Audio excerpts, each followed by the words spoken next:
Une histoire que j'apprécie pour me rappeler que c'est bien de croire que les enfants ont une capacité spirituelle, mais ce qui est encore mieux, c'est d'agir en conséquence. Nous étions à la fin d'un camp ADSL et j'ai rassemblé les enfants de 8, 9 et 10 ans afin de prier pour l'été. On savait que le Seigneur nous demandait d'aller en Chine, d'organiser un voyage là-bas, mais on ne savait pas où en Chine. Et la Chine est un grand pays.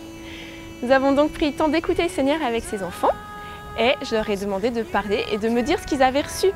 Certains ont reçu l'image d'une mer, d'autres la plage, d'autres le sable fin, d'autres encore des palmiers. Et je me suis dit, mais c'est incroyable. On fait prier les enfants pour un projet d'été et qu'est-ce qu'ils reçoivent? L'image d'une île paradisiaque où passer les vacances. Pour moi, ça n'avait rien à voir avec l'image que je me faisais de la Chine. Je voyais plutôt des petites lanternes rouges, des pagodes et la cité interdite. Donc j'ai noté toutes ces belles propositions et je les ai mises dans mon tiroir. Et puis pour l'organisation de la tournée d'été, c'était un peu compliqué parce que j'avais toujours cette question qui restait en suspens, mais où en Chine? J'ai donc envoyé des emails à une équipe locale, cherché des contacts, passé des mois et dans la recherche d'un endroit pour finalement me retrouver à être accueillie à Macao afin de travailler dans un orphelinat. Macao, c'est une île au sud de la Chine. C'est une île qui a été colonisée par les Portugais. C'est une île qui ressemble beaucoup aux îles qu'on aime pour passer les vacances. Une petite île avec du sable fin et des palmiers. Les enfants sont capables d'écouter la voix de Dieu. Sommes-nous capables de les accompagner dans cette démarche et d'aller jusqu'au bout de ce qu'ils reçoivent?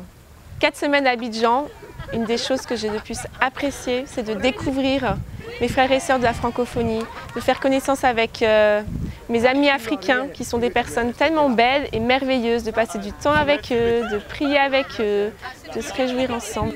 Une chose que j'aimerais garder d'Abidjan et puis communiquer à nos leaders et à nos différents équipiers en France, c'est vraiment de pouvoir avoir un style de vie qui correspond à nos valeurs, qui correspond à ce qu'on dit, qui correspond à ce qu'on croit.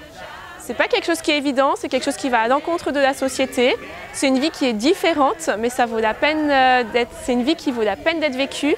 Et pour cela, il me semble qu'il faut qu'on s'encourage les uns les autres, qu'on soit redevables les uns les autres, qu'on ose se poser des questions, se demander où on en est, et s'encourager et se tirer vers l'avant. La joie, une joie immense, je suis dans l'allégresse, car Yahweh m'a libéré. Mon papa est fidèle, il ne m'abandonne jamais. Je n'ai plus rien à craindre, car Yahweh m'a libéré. Leaders et équipiers en France, je vous aime. Merci pour votre investissement, merci pour qui vous êtes. C'est tellement un privilège de vous voir grandir, de pouvoir évoluer à vos côtés. C'est un privilège de travailler avec vous. Que le Seigneur vous bénisse, vous encourage dans ce que vous faites et puis vous attire toujours plus près de lui et près de son cœur.